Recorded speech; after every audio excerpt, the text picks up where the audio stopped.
Esto es América Noticias bajo la dirección general de Carlos Vasallo. Comenzamos. Locura total en Argentina tras el pase a semifinales del Mundial 2026. La albiceleste, abonada al sufrimiento en este torneo, venció el sábado 3-1 a Suiza, con dos agónicos goles de Julián Álvarez y Lautaro Martínez en el alargue. Como siempre, sufriendo, a última hora lo ganamos, el día siempre los cansa, llegamos a últimos instantes y bueno, hace su magia que está hecho para hacer eso, así que nada, sufrimos pero llegamos como siempre. Y vamos Argentina, vamos Messi, vamos por la cuarta. El próximo rival será nada más ni nada menos que Inglaterra, un partido entre dos selecciones que cargan con una rivalidad histórica. Es terrible, todo lo que se vivió, el 86, después también en el 2002, en muchos partidos, es impresionante. Pero bueno, habrá que ver, yo tengo fe, los ingleses son fríos, así que bueno, con gana, con garra lo vamos a ganar. Lionel Messi vivirá su primer duelo frente a Inglaterra, justo 40 años después de que el otro mito argentino, Diego Maradona, firmara su obra cumbre al marcarle 2 goles, conocidos como la mano de Dios y el gol del siglo. Y en Argentina, hasta el miércoles no se pensará en otra cosa que no sea en el próximo duelo.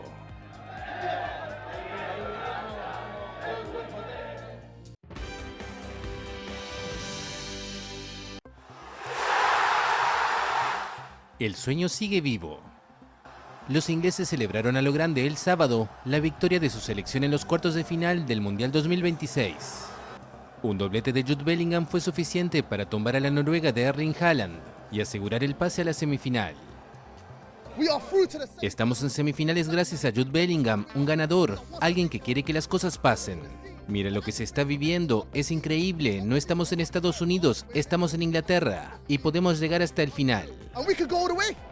La del miércoles en Atlanta será la cuarta semifinal para los Tres Leones, luego de las alcanzadas en 1966, 1990 y 2018. 60 años después de su único título, Harry Kane y compañía intentarán volver a la gran final.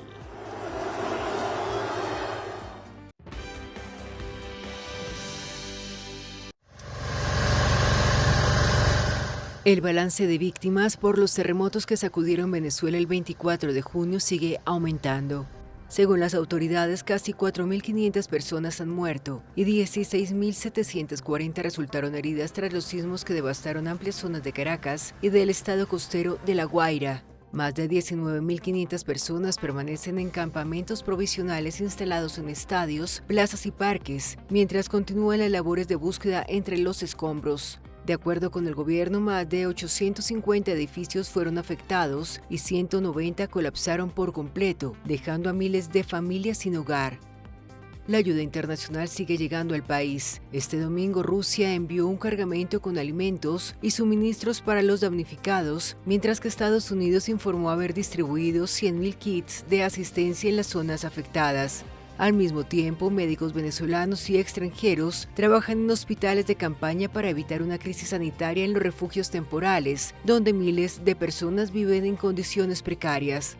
Las autoridades estiman que serán necesarias unas 25.000 viviendas para reubicar a las familias que perdieron sus hogares en una de las peores catástrofes sísmicas registradas en América Latina en los últimos años.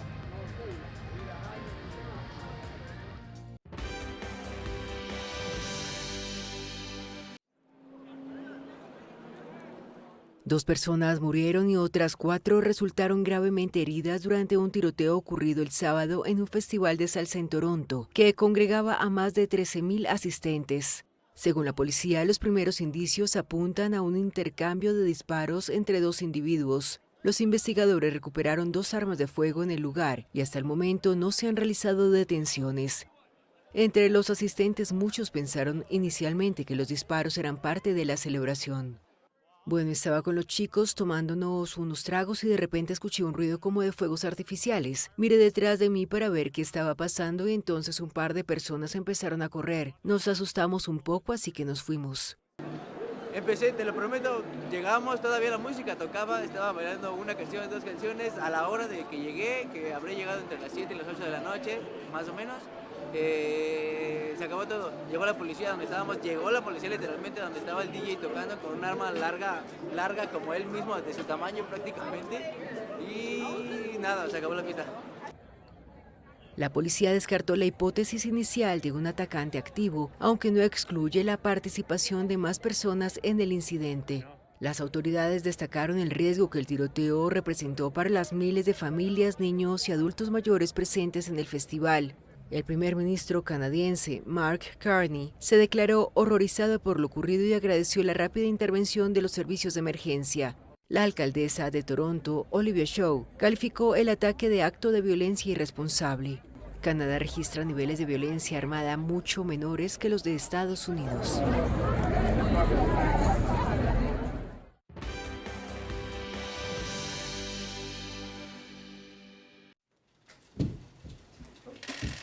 El senador republicano Lindsey Graham, una de las figuras más influyentes de la política exterior estadounidense en las últimas décadas, murió a los 71 años tras una enfermedad breve y repentina, informó el domingo su oficina. Senador por Carolina del Sur desde 2002, Graham construyó una larga carrera marcada por sus posiciones en materia de defensa y seguridad.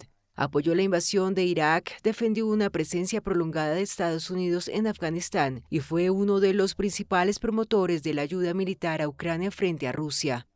Según medios estadounidenses, los servicios de emergencia acudieron a su residencia en Washington tras recibir una alerta por un posible paro cardíaco. La noticia provocó una oleada de homenajes. El presidente Donald Trump, que habló con él la noche anterior tras un viaje a Ucrania, lo describió como un verdadero patriota estadounidense y una de las mejores personas que conoció en el Senado. Aunque en 2016 criticó duramente la candidatura de Trump, Graham terminó convirtiéndose en uno de sus aliados más cercanos y respaldó su campaña de reelección.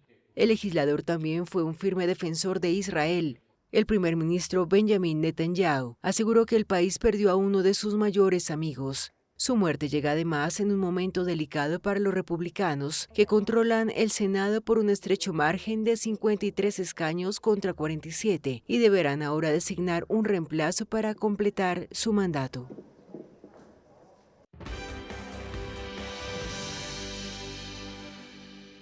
El futbolista sudafricano Jayden Adams fue hallado muerto el sábado a los 25 años. El mediocampista acababa de disputar con su selección el Mundial 2026, donde los Bafana Bafana llegaron a los 16avos de final.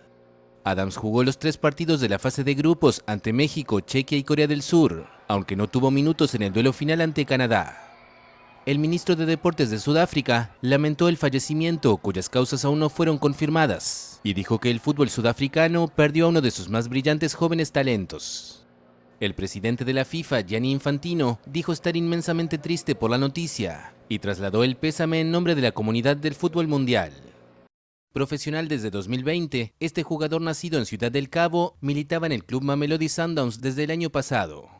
Ya había formado parte de la selección sudafricana, que fue tercera en la Copa de África de Naciones en 2024.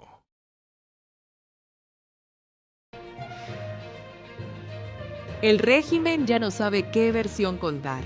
Marrero, El Cangrejo y La Habana se contradicen sobre quién negocia con Trump. Alerta roja en Washington. Israel advierte sobre un presunto plan de Irán para asesinar a Donald Trump y crece el temor a una nueva guerra. Colombia rompe con el castrismo. El nuevo gobierno le cierra la puerta a La Habana y se alinea con Trump, Marco Rubio y el pueblo cubano. El Cangrejo da otro paso hacia el poder. El nieto de Raúl Castro podría entrar al Parlamento mientras el régimen busca un nuevo rostro en plena crisis. Además, Miguel Cosío con Javier Larrondo. ¿Por qué siguen aumentando los presos políticos en Cuba? El régimen endurece la represión mientras crece el descontento en la isla. Félix Guillermo con Ernesto Fundora, el misterio de Luis Manuel Otero Alcántara, su paradero desconocido y el documental que revela al hombre detrás del símbolo de la resistencia cubana. Información confiable y al momento. Aquí en América Noticias.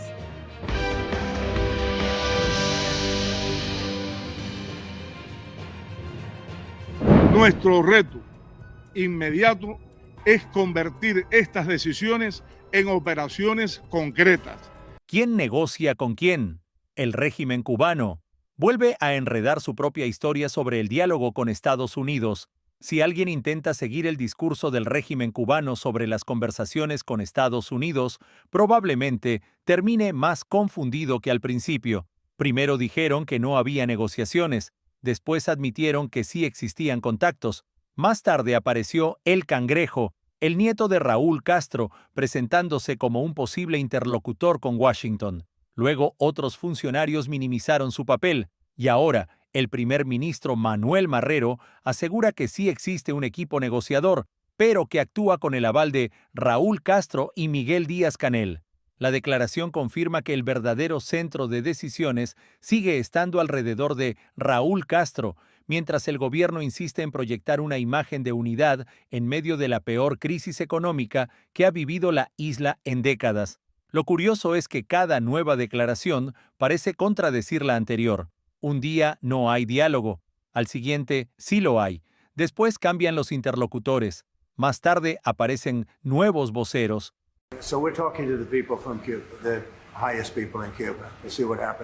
Y mientras el relato oficial cambia constantemente, los cubanos siguen esperando respuestas a problemas mucho más urgentes que las versiones del gobierno.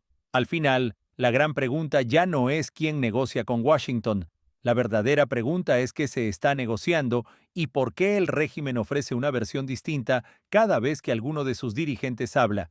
En La Habana cambian los voceros, cambian los protagonistas y cambia el discurso.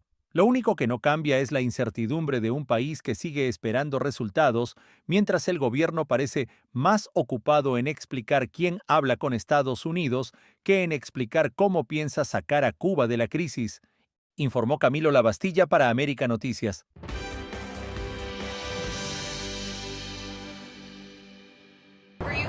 ¿Estaba usted al tanto de alguna amenaza creíble de Irán contra usted? Sí, todo el tiempo. Soy el número 1 en su lista antes que tú. Acabamos de golpearlos muy duro. Y digo que les responderemos en una proporción de 20 a 1. Cada vez que ellos nos golpeen una vez, nosotros les responderemos 20 veces más fuerte. La tensión entre Estados Unidos e Irán acaba de entrar en una nueva fase. Un reporte de The Wall Street Journal reveló que Israel entregó a Washington nueva información de inteligencia sobre un presunto plan iraní para asesinar al presidente Donald Trump, una amenaza que vuelve a encender todas las alarmas en la Casa Blanca y en los organismos de seguridad estadounidenses. Según el informe, la advertencia describe una supuesta operación en desarrollo. Sin embargo, funcionarios estadounidenses citados por distintos medios aseguran que, por ahora, la información refleja conversaciones generales entre altos dirigentes iraníes y no evidencia un ataque inminente. Aún así, el nivel de preocupación es máximo. La amenaza no surge de la nada. Desde la muerte del general iraní Qasem Soleimani, ordenada por Trump en 2020, el régimen de Teherán ha prometido públicamente venganza. En los últimos años, las autoridades estadounidenses han desmantelado varios presuntos complots vinculados a Irán contra figuras estadounidenses, y la protección del presidente se ha reforzado de manera extraordinaria. Todo ocurre cuando el frágil alto el fuego entre Washington y Teherán vuelve a tambalearse. Continúan los enfrentamientos en torno al estrecho de Hormuz y crece el riesgo de una nueva escalada militar en Medio Oriente. Cualquier ataque contra el presidente de Estados Unidos podría desencadenar una respuesta de enormes proporciones y llevar la confrontación a un nivel impredecible. Mientras los servicios de inteligencia analizan la credibilidad de la amenaza, una cosa queda clara: el conflicto entre Estados Unidos e Irán ya no solo se libra en el campo de batalla, también se juega en las sombras, donde un solo atentado podría cambiar el rumbo de la historia, informó Enrique López para América Noticias.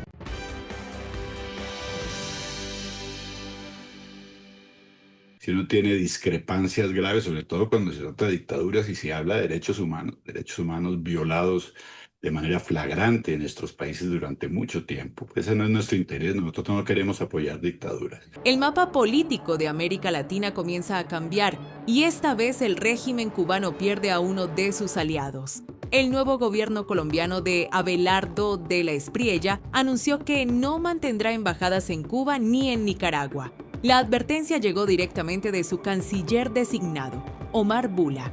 Colombia no respaldará dictaduras. No se trata solamente de cerrar una sede diplomática, es el final de una etapa en la que Bogotá trató al régimen de La Habana como un gobierno normal, mientras los cubanos padecían cárceles, represión, apagones y hambre. La nueva Colombia parece haber escogido otro camino, estar junto al pueblo cubano y no junto a quienes lo reprimen. Puntualmente, ¿ustedes han analizado qué va a pasar con las embajadas de Nicaragua y Cuba, dos gobiernos que usted ha criticado con vehemencia? No va a haber embajadas en Nicaragua y Cuba. Para mí una embajada en una dictadura, y he sido muy crítico desde que estaba en las Naciones Unidas, legitima la dictadura, ¿no? Si uno no tiene discrepancias graves, sobre todo cuando se trata de dictaduras y se habla de derechos humanos violados de manera flagrante en nuestros países durante mucho tiempo. Ese no es nuestro interés, nosotros no queremos apoyar dictaduras. De la Espriella llega al poder después de recibir el respaldo político de Donald Trump y con una política exterior que busca fortalecer la relación con Estados Unidos, Israel y los gobiernos democráticos de la región. La decisión también coincide con la línea de presión impulsada desde Washington por Trump y por el secretario de Estado Marco Rubio. Separar claramente a Cuba de su régimen y dejar de confundir solidaridad con el pueblo con concesiones a la dictadura. Durante décadas, La Habana utilizó sus embajadas como centros de influencia política y se presentó como víctima mientras intervenía en los asuntos internos de otros países y exportaba su modelo autoritario. Ahora Colombia le envía un mensaje que podría repetirse en otras capitales. Las dictaduras no tienen por qué recibir el mismo trato reservado para las democracias. Bogotá no le está cerrando las puertas a Cuba, se las está cerrando al castrismo y al hacerlo Colombia puede convertirse en un nuevo aliado de los cubanos que quieren libertad, no del régimen que se las ha negado durante más de 6 décadas, informó Leticia Grau para América Noticias. Entre líneas, la noticia detrás de la noticia. Cuba amenaza para la seguridad nacional de los Estados Unidos. El régimen cubano tendría en su poder unos 300 drones de ataque iraníes y esos tendrían gran velocidad y gran alcance. Por ejemplo, capacidad de alcance de llegar hasta la ciudad de Nueva York. Por cierto, uno de esos drones, un ejemplo, ¿no?, fue exhibido en el Hotel Biltmore de Coral Gables como prueba del peligro que representan esos 300 drones a solamente 90 millas de las costas de los Estados Unidos. El modelo que se exhibió en el Biltmore puede alcanzar una velocidad de 185 kilómetros por hora y recorrer 1.600 kilómetros. O sea, si hacemos básicamente hasta dónde pudiera llegar, pudiese alcanzar, como mencionaba, la ciudad de Nueva York, la base naval de Guantánamo, Atlanta, o sea que muchos objetivos importantes dentro de los Estados Unidos. Informes de inteligencia han revelado la compra o adquisición de más de 300 drones militares de Irán y de Rusia, de los dos países. Se sabe que Cuba ha venido obteniendo, almacenando estos drones desde 2023, hace 3 años que el régimen de La Habana pues ha estado comprando estos drones que pueden ser muy letales. Son armas muy efectivas y letales y además de esto lo importante es que es de muy bajo costo. Aproximadamente cada uno de ellos puede costar entre 20 a 25 mil dólares, ¿no? El régimen ha rechazado planes de ataque a los Estados Unidos con relación a ese tema, pero tampoco en ningún momento ha negado tener los drones en su poder, o sea que tienen ahí un arma al respecto. El dron que enseñaron tanto el exgobernador Bush como el representante Jiménez es un Shahed 136 de fabricación iraní.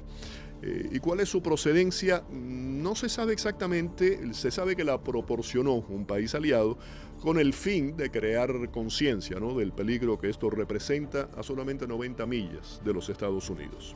Según aseguran los servicios de inteligencia de Estados Unidos y el Grupo de Defensa contra el Irán Nuclear, son una amenaza para la seguridad de los Estados Unidos y por eso hicieron esa conferencia y hay esa alarma con relación a este tema. Hasta el momento se le ha preguntado a la Casa Blanca, también ha habido preguntas hacia el Comando Sur, no se han pronunciado al respecto. Ahora, tampoco han negado que Cuba tenga en su poder esos 300 drones. Continuamos.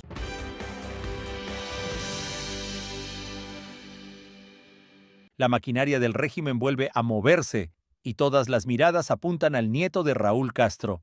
La Asamblea Nacional fue convocada para sesionar el próximo 29 de julio, pero más que los temas económicos o los apagones que castigan a millones de cubanos, lo que alimenta las especulaciones es un posible ascenso político de Raúl Guillermo Rodríguez Castro, conocido como El Cangrejo. Aunque el régimen no ha confirmado su incorporación, analistas consideran que el Consejo de Estado podría organizar una elección municipal para cubrir una vacante y convertirlo posteriormente en diputado, un mecanismo previsto dentro del sistema político cubano. Las versiones cobran fuerza después de la inusual entrevista que el nieto de Raúl Castro concedió a un medio estadounidense, donde habló del futuro de las relaciones entre Washington y La Habana, de la crisis económica e incluso de una eventual liberación de presos políticos como parte de una negociación con Estados Unidos. Esa aparición pública no pasó inadvertida. Según análisis publicados en El Nuevo Herald, incluso entre simpatizantes del gobierno, existen diferencias sobre el protagonismo que está adquiriendo El Cangrejo y el papel que podría desempeñar como nuevo rostro del castrismo en un eventual diálogo con Washington.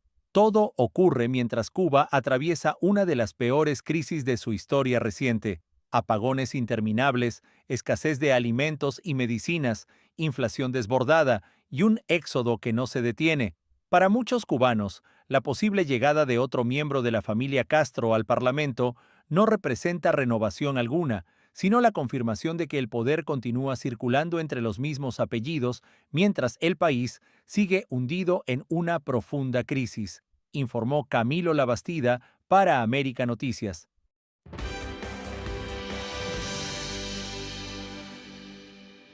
Me encontré con la sorpresa que había perdido casi toda mi familia, pues gran parte de mi familia. Mientras el régimen insiste en un balance oficial de 3.889 fallecidos por los terremotos, aumenta la indignación de miles de venezolanos que denuncian que el número de desaparecidos sigue siendo un misterio. Las familias reclaman respuestas y acusan a las autoridades de no mostrar la verdadera dimensión de una tragedia que continúa golpeando al país. Detrás de esas cifras hay historias que estremecen. Un venezolano asegura haber perdido a más de 5 integrantes de su familia y todavía desconoce qué ocurrió con varios de ellos. Bueno, mi nombre es Víctor Calderón. Estaba trabajando cuando sucedió esta cosa. Llegué el jueves en la noche. Me encontré con la sorpresa que había perdido casi toda mi familia, pues gran parte de mi familia. Vivía con mi hermana aquí. En el piso 11 estaban las dos sobrinas de mi hermana con sus 4 niños. Mi cuñado. Gracias a Dios, bueno, lo pude recuperar, lo rescaté a todos. Lo rescatamos, pues me ayudaron. Lo fui a enterrar para La Esperanza. Todavía me faltan 3 cadáveres por recuperar. Y en la OPP 27C perdí 3 sobrinos también, pero ya esos fueron rescatados. Hay una sobrinita en la Torre del Medio. Y bueno, necesito ayuda pues, para ver si puedo rescatar esos 3 cadáveres que me faltan, para quedar con mi mente tranquila pues, y no dejarlo ahí sepultado ahí, para darle su cristiana sepultura pues. Las historias se multiplican en cada comunidad afectada. Mientras cientos de familias siguen buscando respuestas, crece también el reclamo para que las autoridades informen con transparencia cuántas personas permanecen desaparecidas y cuál es la verdadera dimensión de esta tragedia. Porque para quienes aún esperan noticias de un ser querido, las cifras oficiales no alcanzan para aliviar el dolor, informó Enrique López para América Noticias. Para que estés mejor informado, te dejamos con nuestras noticias en un minuto. Un nuevo escándalo viral tiene como escenario las calles de Miami. Un video muestra el momento en que un hombre arremete a batazos contra un vehículo blanco por un problema de estacionamiento. El carro se había pegado tanto a su Rolls Royce color azul Tiffany que le impedía la salida.